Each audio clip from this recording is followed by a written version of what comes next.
Back on Race for the White House. What makes Sarah Palin so appealing? My next guest questioned Palin in the 2006 Alaska gubernatorial debate, left his job as a journalist to work for her in the governor's office in 2007 when he joined her. Palin praised him, saying, quote, Larry has excellent qualifications, knowledge of the issues, experience in the public and private sectors, and analytic and advocacy skills. I am pleased that he joined our team. And joining me now, Larry Persily, former editorial page editor at the Anchorage Daily News and former associate director at the Alaska governor's office. Larry, thank you for being here very much. As I mentioned, you questioned then not governor, Sarah Palin, at the 2006 gubernatorial debate. And we actually have a clip of you asking a question of what became known as the Bridge to Nowhere. Watch.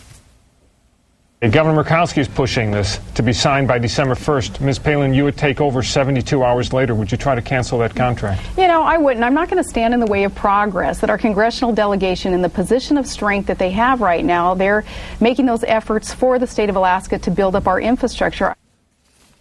So the question is, this has been debated now over the past couple of days. Is this something more than her changing her mind? No, I think it's pretty simple. You know, Sarah Palin, when she ran for governor in 2006, supported both bridges to nowhere. And people need to remember that there is a bridge in Ketchikan, which she did cancel. There's also a $1 billion bridge in Anchorage, which she has not yet canceled. She supported both in the 2006 campaign. She has since changed her mind and canceled the Ketchikan project. But the state got to keep all the money. Right, they got to keep the money. Why did she change her mind? I mean, was it because the project got to be too hot?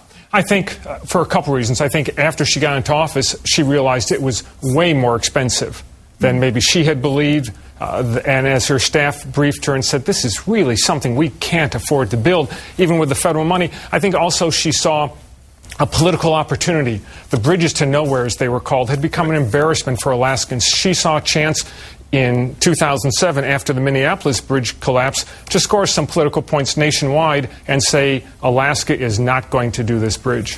You've seen her up close. A lot of Americans have yet to be able to do that besides the television screen.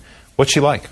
She's dynamic. She's engaging. She talks in a language that people relate to. They understand. She's not a politician in the traditional sense of talking down to the public with long, involved explanations about public policy. She keeps it simple, and she uses terms that people understand. She has a lot of energy. She is an effective force. Is she a gut player?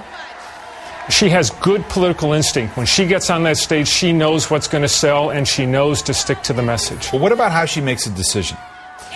Well, I'd say disengaged in terms of state government is a lot more complex than I think she believed it is when she took over as governor. So she makes decisions, I think, with shorter briefings rather than long, involved briefing books. She makes them based on her gut, on her instinct, on a sense of politics, rather than studying reams of material and coming out with an in-depth, comprehensive public policy decision. You have also recently been rather critical of Governor Palin, your former boss. A few comments that you've made about her in the last couple of weeks include this, quote, that she underestimated exponentially how much more complex state government is than the city of Wasilla.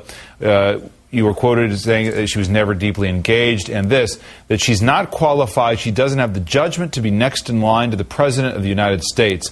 First off, why are you more critical of her now, having left the position where you worked for her? Do you have an axe to grind against her? No, I left on good terms when I worked for her. No one really asked me my opinion. The world changed when she got nominated for vice president.